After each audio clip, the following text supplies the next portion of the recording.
Hi అండి, అందరికీ నమస్తే. Welcome to my channel Satya home Telugu. ఎలా ఉన్నారండి? అందరూ బాగున్నారా? మీరందరూ కూడా ఎప్పుడు బాగుండాలని మనస్ఫూర్తిగా కోరుకుంటున్నాను.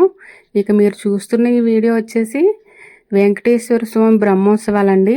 తిరుపతిలో కాదండి, అమ్మ వాళ్ళ ఊరిలో అనమాట. అక్కడికి వెళ్ళినప్పుడు అయితే ఈ వీడియో షూట్ చేశాను. ఎప్పుడు బ్రహ్మోత్సవాలు జరిగినా నాకు వెళ్ళడానికి అవ్వేది కాదు.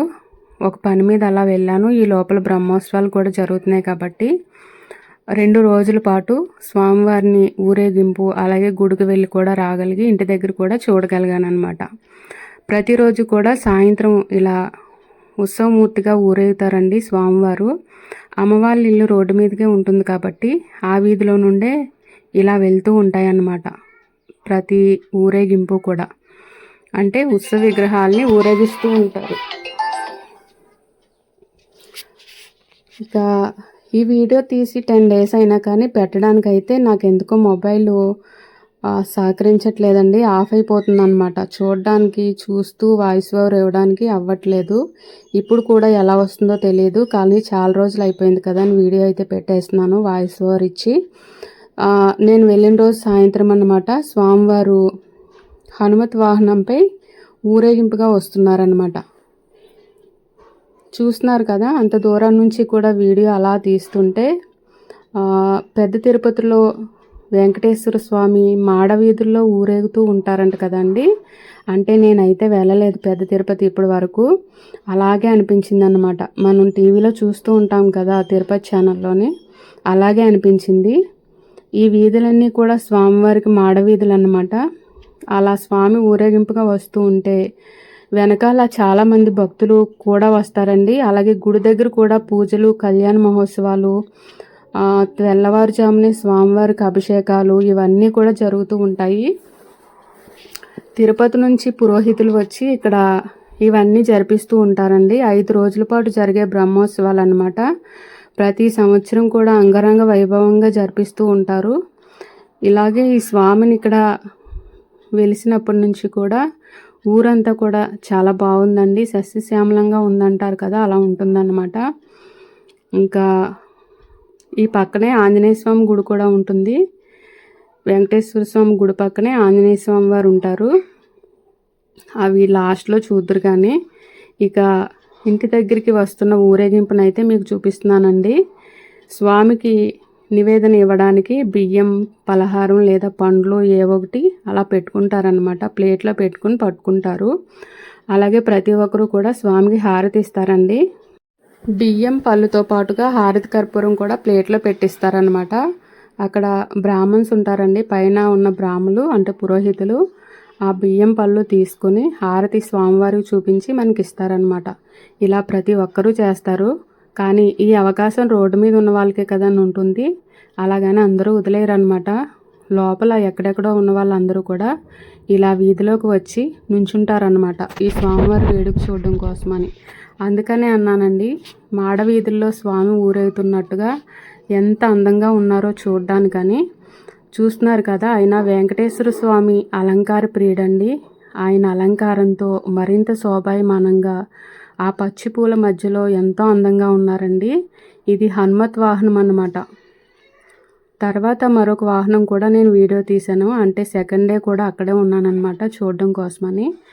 5 రోజుల పాటు జరుగుతుందని చెప్పాను కదా, నేను 2 రోజులు ఉన్నానన్నమాట. ఇక వీటితో పాటుగా ఇంకా ఇవన్నీ వస్తూ ఉంటాయండి చూడడానికి. కానీ ఫస్ట్ స్వామివారు వస్తారనమాట. అక్కడేమో గుడి దగ్గర పూజలు యథావిధిగా జరుగుతూ ఉంటాయి. ఇక మర్నాడు ఉదయాన్నే నేను గుడికి వచ్చాను స్వామిని దర్శనం చేసుకోవడానికి. చూస్తున్నారు కదండి, కళ్యాణ వెంకటేశ్వర స్వామి అన్నమాట. చాలా అందంగా ఉంటారండి విగ్రహాలు. మీకు దగ్గర నుంచి చూపిస్తున్నాను. ఇప్పటి వరకు అయితే పర్వాలేదండి, వీడియోస్ అవి తీసుకొని ఇస్తున్నారు. కానీ ఇంకొద్ది రోజులకి ఇంకా బాగా ఈ గుడి అయిపోయి ఇంకా మొబైల్స్ కూడా అలౌ చేయరన్నమాట. మన వాడపల్లి ఎలా అయింది అలా అనుకుంటున్నాను నేను. చూద్దామండి. స్వామివారు ఒక్కొక్కసారి ఒక ఊర్లో వైభవంగా వెలుగుతూ ఉంటారు కదా, అలాగే నేను అనుకుని నెక్స్ట్ ఈ పులగొత్తులో ఉంటారేమో అని అనుకుంటున్నాను.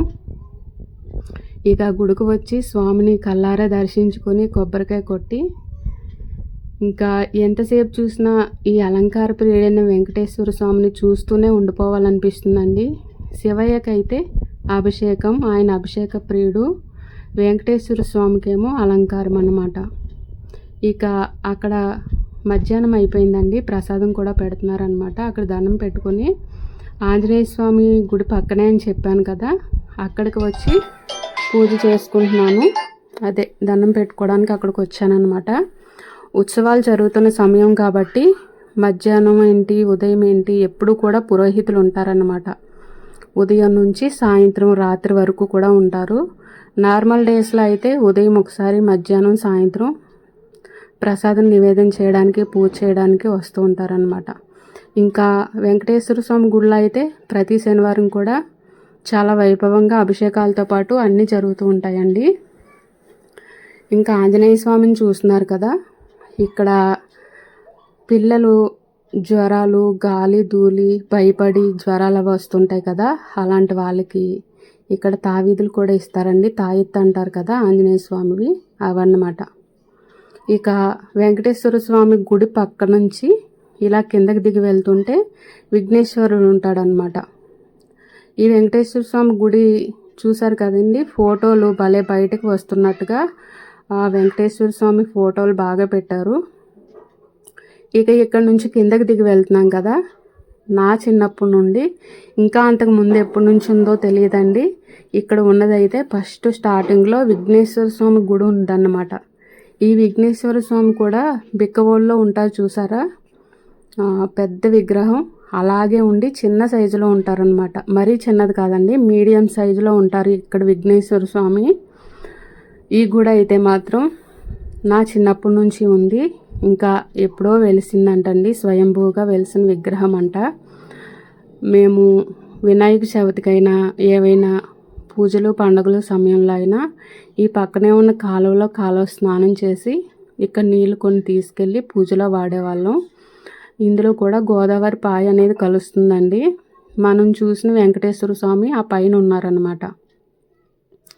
ఇక ఈ బ్రిడ్జి అవతలేమో మెయిన్ రోడ్ అండి, అలా కాకినాడ వెళ్ళొచ్చు, ఇలా రాజమండ్రి వెళ్ళొచ్చు అనమాట. ఈ విఘ్నేశ్వర స్వామిని కూడా మీకు దగ్గర నుంచి చూపిస్తాను చూడండి.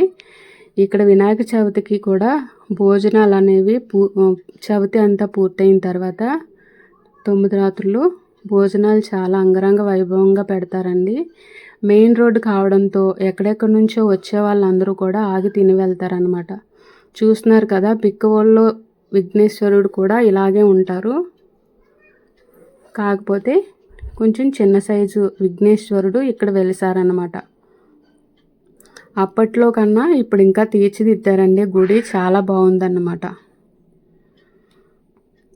ఇక ఈ స్వామిని కూడా దర్శనం చేసుకున్నాక పైన పెట్టిన ప్రసాదాలు అక్కడ కూర్చొని తినేసామండి. తినిన తర్వాత మా పిల్లలు ఈ వెంకటేశ్వర స్వామి గుడి ఆపోజిట్లో ఇలాగా స్వామివారిని ఉత్సవమూర్తులను పెట్టి కళ్యాణమైన లేదా ఇంకా జరిగే అభిషేకాలు ఏంటి, అభిషేకం అనేది లోపల స్వామివారు చేస్తారు. ఇంకా భూవరాహ స్వామి పూజ ఇవన్నీ ఉంటాయి కదండి, అవన్నీ కూడా ఇక్కడ చేస్తారన్నమాట. కళ్యాణంతో సహా వచ్చిన వాళ్ళందరూ ఇక్కడ కూర్చుంటారు. మధ్యాహ్నం అయిపోయింది కాబట్టి ఇప్పటి వరకు కూర్చుని ఉన్నారు, అందరూ ఇళ్ళకు వెళ్ళారనమాట. అంటే ప్రసాదం తీసుకుని ఇంక ఇళ్ళకి వెళ్తారు. ఇక్కడ ఉన్న వెంకటేశ్వర స్వామిని చూస్తున్నారు కదా, వాడపల్లిలో కూడా ఇలాగే ఉంటాడండి స్వామి. అక్కడితే తెచ్చిపెట్టారేమో అనుకున్నాను నేను, కానీ కాదండి, సేమ్ అలాగే ఉన్నారు వెంకటేశ్వర స్వామి అయితేని. శ్రీ భూ సమేత కళ్యాణ వెంకటేశ్వర స్వామి వారు అన్నమాట, అంటే భూదేవి సమేత. ఇక మెయిన్ రోడ్ కావడంతో ఈ గుడి చాలా అద్భుతంగా ఉంటుందండి. అందరూ వచ్చి వెళ్ళే వాళ్ళందరూ కూడా దర్శనం చేసుకుని వెళ్తూ ఉంటారనమాట. ఇంకా మేము ఇంటికి వచ్చిన తర్వాత మళ్ళీ ఆ రోజు రాత్రి కూడా స్వామివారు శేషవాహనంతో వస్తున్నారనమాట, కోలాటంతో. ముందు కోలాటం వస్తుందండి. వెంకటేశ్వర స్వామికి కోలాటం అంటే మహాప్రీతి అంట, అందుకని పిల్లలందరూ కూడా చక్కగా అలంకరించుకొని కోలాటం చేస్తున్నారనమాట. నేను వాల్యూమ్ అంతా మ్యూట్లో పెట్టాను, అందుకే మీరు చూడటమే తప్ప వినిపించదన్నమాట. ఇక శేషవాహనంపై అంటే సర్పవాహనం అన్నమాట వెంకటేశ్వర స్వామి 2వ రోజు మనకు దర్శనమిచ్చారన్నమాట. చూస్తున్నారు కదండి, చాలా అంటే చాలా అందంగా ఉన్నారు మూర్తులు. మేము దగ్గరగా కూడా వీడియో తీశాను, ఫోటో తీశాను, మీకు బాగా కనిపిస్తుంది. ఇలాంటివి అస్తమాను చూడలేమండి, అవి జరిగినప్పుడు మనం వెళ్ళాలంతే. అనుకోకుండా నేను చూడగలిగానన్నమాట, నాకు అదృష్టం అనే చెప్పుకోవాలి. ఇంకా 3 రోజులు జరుగుతాయి బ్రహ్మోత్సవాలు. 4వ రోజేమో వరాహస్వామి వారి పూజ జరుగుతుందంట. అంటే ఇల్లు కట్టుకోవాలనుకున్న, భూమి కొనుక్కోవాలనుకున్న అలాంటి వాళ్ళు ఒక్కొక్కరికి తీరని కోరికల్లా మిగిలిపోతాయి కదా, అలాంటి వాళ్ళు ఒక ఇటుక కొంచెం మట్టి పట్టుకుని వెళ్ళాలంటండి పూజ జరిగేప్పుడు. నేను పూజ అయితే రాయించుకున్నాను, ఉంటే బాగుండేదని అనిపించింది. చాలా చేసింది.